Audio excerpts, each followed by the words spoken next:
All right, let's get into something pretty challenging today.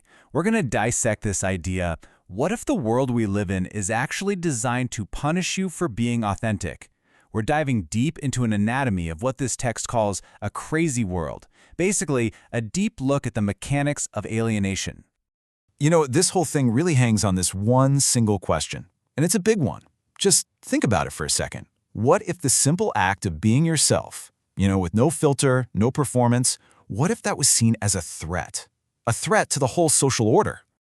Well, the argument here is that we are living in that world, right now. So that's what we're going to do today. We're going to break down the anatomy of that system. We'll look at how it works in public, in our families, and even in our closest, most intimate relationships. Okay, so let's start with the first place this crime takes place, public spaces. And the way this is explained is through a super simple everyday scene. So picture this, right? A man walks into a small-town cafe.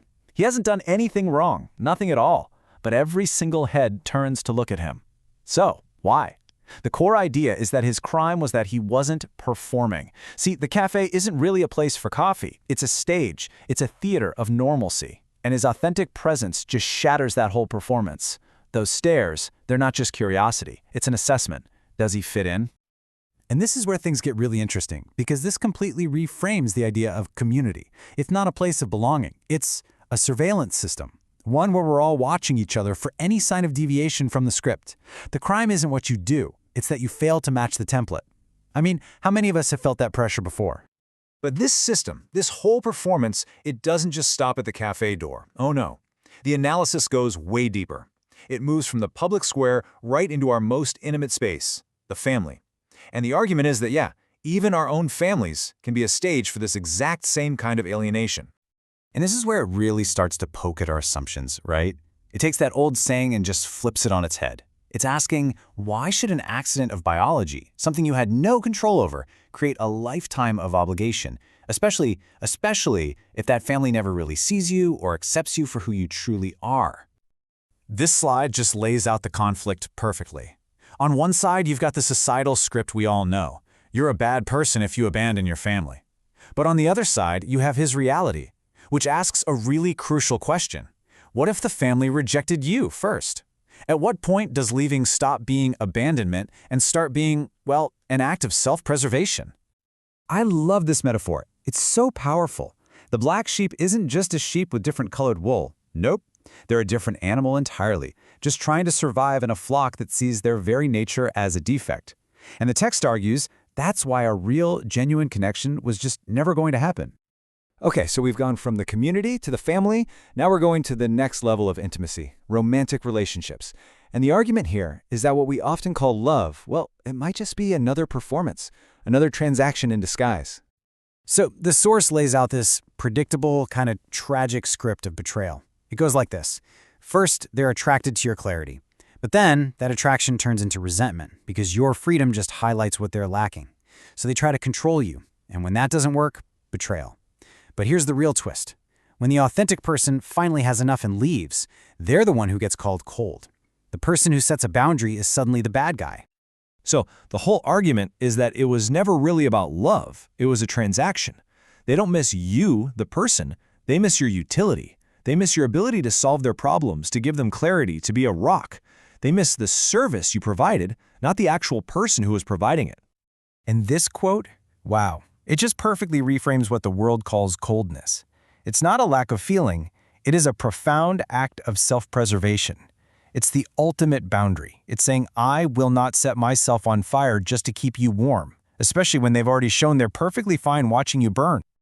Okay, so let's zoom out again. We've talked about individual relationships. Now let's look at the entire community. The source uses this really striking metaphor to describe how all these scripts are enforced on a massive scale. A lobotomized land of avoidance. I mean, what a phrase, right? It's talking about a collective agreement, a whole town, a whole society that decides not to look at anything real. The connections to real, authentic feeling have been cut, not by a doctor, but by everyone just agreeing to it, all to maintain this comfortable but ultimately dead kind of existence. And that is why the authentic person is so threatening to this kind of place. His genuine aliveness is like a mirror. It's an indictment of their choice to, as the text says, die while still breathing. Just by being there, he forces them to look at the life they've numbed themselves to. And for them, that's just an unbearable thing to see. So this all brings us to the core thesis of this whole piece. The idea that once you see these scripts, once you see the performances for what they are, something clicks. A certain finality sets in. And some things, well, they just can't be undone.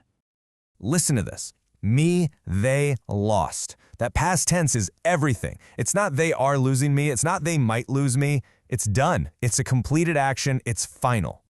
And this is such a brilliant way to explain what that means. It's not like there's a closed door that you can maybe reopen one day. No, there's just a wall where the door used to be. The possibility of going back isn't just closed off, it's gone. And this isn't about punishment or holding a grudge. It's just the natural consequence of moving on so completely that the old path, it literally just doesn't exist anymore. Now, this part can be really hard for people to grasp. The idea that even if the other person or the family or whoever, even if they finally change, it's just too late. The person they hurt isn't there anymore. He's moved on to a whole new territory in his own life, a place where they just don't exist for him anymore. That loss is permanent. So when you really boil it all down, what we're looking at are two completely different worldviews. On one side, you have the asleep. They're driven by fear, by need, by conditioning. They follow these predictable scripts, and they mistake utility for love. But on the other side, you have this man. He's driven by clarity, by choice, by self-preservation. He's not playing the game. He's observing the game, and he's walking away, refusing to let his personhood be reduced to just a service. And that leaves us with one last really challenging thought. According to this text, the crazy part isn't that he walks away from all these damaging situations. The truly crazy part is that the world thinks he should stay. And that really turns the question back on all of us, doesn't it? What performances in your own life are you tired of?